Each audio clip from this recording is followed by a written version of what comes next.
मंगळवार दिनांक 7/2026ला ह्या राज्याचे सन्माननीय उपमुख्यमंत्री माननीय नामदार श्री एकनाथराव शिंदे साहेबांचा परभणीमधला शेतकरी संवाद दौऱ्याच्या निमित्ताने होणारा दौरा, त्यांच्या प्रकृती अस्वस्थतामुळं ते आज तिथल्या रुग्णालयामध्ये आजारी आहेत.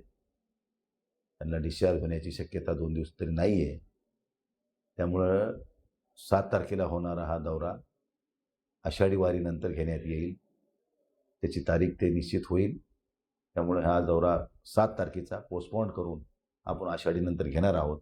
म्हणून मी परभणी जिल्ह्यातल्या सर्व प्रतिष्ठित नागरिक असतील, शेतकरी असतील, व्यापारी असतील, युवक असतील, युवती असतील, महिला असतील, भगिनी असतील, शिवसैनिक, पदाधिकारी, लोकप्रतिनिधी सगळ्यांना ह्या ठिकाणी ह्या निमित्ताने मी सूचना करू इच्छितो, त्यांना विनंती करू इच्छितो की येणाऱ्या 7 तारखेला होणारा जो शेतकरी संवाद दौऱ्याच्या निमित्तानं होणारा शिंदे साहेबाचा कार्यक्रम तो पोस्टपोन झालेला आहे आणि तो 25 तारखेनंतर आषाढी वारीनंतर होईल. त्याची पूर्वसूचना आपल्या सर्वांना देण्यात येईल.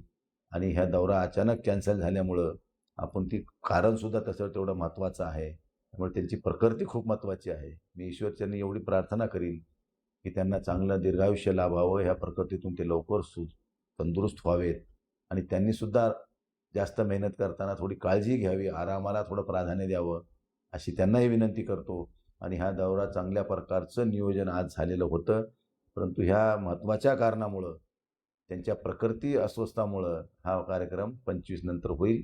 त्याची पूर्वसूचना सगळ्याला दिल्या जाईल आणि याच्यापेक्षाही जोमात कार्यक्रम आपण 25 नंतरचा करू, ही आपल्याला सर्वांना विनंती. धन्यवाद. जय हिंद, जय महाराष्ट्र.